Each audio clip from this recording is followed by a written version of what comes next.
माझ्या जिल्ह्याचे खासदार ओमराजे निंबाळकर यांनी जिल्हाधिकारी महोदयांवर काल टीका केली आणि ती टीका करत असताना त्यांनी प्रशासनाचं मनोबल खच्ची होईल या पद्धतीनं त्यांचे एक टोन ठेवला, भाषा ठेवली।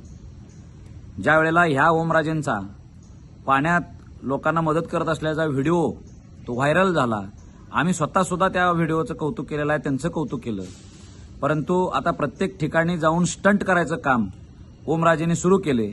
मी एकटाच किती काम करतोय आणि बाकीची जनता, बाकीचे प्रशासन, अधिकारी, मुख्यमंत्री, सरकार हे काहीच काम करत नाहीत, असा एक भाव त्यांच्या लोकांचा दाखवण्याचा सुरू आहे।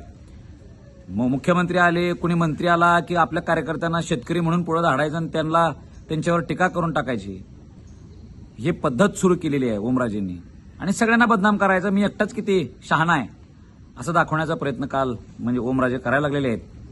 त्या वास्तविक पाहता त्या जिल्हाधिकाऱ्यांचं तुळजाभवानी मंदिर समितीचा अध्यक्ष म्हणून तुळजापूरला सुद्धा जाणं काम आहे, ते गेले। पूर्ण जिल्ह्यात आम्ही सुद्धा बघतोय ना, तो जिल्हाधिकारी बिचारा सगळीकडची व्यवस्था करायला लागलाय। प्रत्येक प्रशासकीय लोकांना आदेश देऊन हे करून शेतकऱ्यांना अनुकूलता कशी होईल अशा प्रयत्न करायला लागलेले आहेत। आणि त्या जिल्हाधिकाऱ्यांना तुम्ही काल नाचले म्हणून तुम्ही असं प्रोपगंडा सुरू केला तुम्ही लोकांनी। अरे नाचले कुठं? त्या अंबाबाईचा कार्यक्रम होता, एक वयोवृद्ध माता अंबाबाईच्या तालावर ठेका धरत होती गाण्यावर आणि यांनी सुद्धा फक्त टाळ्या वाजवत वाजवत असं हे केलं। याचा अर्थ ते काही कुठं बारीवर जाऊन नाचालेत का डिस्कोमध्ये जाऊन नाचालेत काय? हा काय प्रकार लागलाय? अरे प्रशासनाचं मनोबल जर खच्ची झालं तर शेतकऱ्यांपर्यंत मदत कोण पोहोचवणार?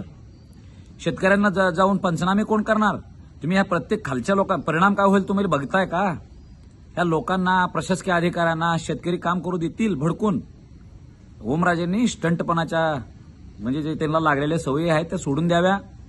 प्रत्येक वेळेस कोणाच्या तरी अंगावर धावून जायचं, कोणाला तर शिवराळ भाषा वापरायची, आणि मीच किती एकटा आक्रमक आहे आणि शहाणा आहे हे दाखवायचं। 10% तुम्ही जे गोळा केलाय टेंडरमध्ये, त्या 10% 5% आतापर्यंत गोळा केलेला तुम्ही जरा वाटा ना लोकांमध्ये, आहे का दानत? हो जायचं 4 पोरं घेऊन आणि तिथे जाऊन गाडी उभा करायची आणि हे करायचं, दुसरे पण काम करायला तो फोटो काढायचं, व्हिडिओ काढायचं आणि टाकायचं, मी एकटाच किती काम करतोय, लोकांचं हे करतोय, प्रशासकीय अधिकाऱ्यांना शिव्या द्यायचं, तहसीलदारांना एमआय काढतो म्हणायचं, ही पद्धत ओमराजेंनी बंद करावी। तुम्ही तरुण आहे, काम करायला चांगलं आहे ना, पण इतरही लोक काम करायलेत, त्या लोकांना तुम्ही बदनाम करून स्वतः मी चट्टाले तिस्मार खान आहे हे दाखवायचं बंद करा। लोकांच्या भावनांसोबत खेळून भावनिक कोण राजकारण करू नका, आता मदत करू द्या। उलट ओमराजेने सगळ्या माणसाला घेऊन प्रगल्भता दाखवायला पाहिजे की या आमदार लोक, खासदार लोक, आपण सगळेजण मिळून प्रशासना करू, यंत्रणा लावू, हे बोलणं ह्या ओमराजेकडून अपेक्षित आहे। हा ठिल्लरपणा ओमराजेंनी बंद करावा।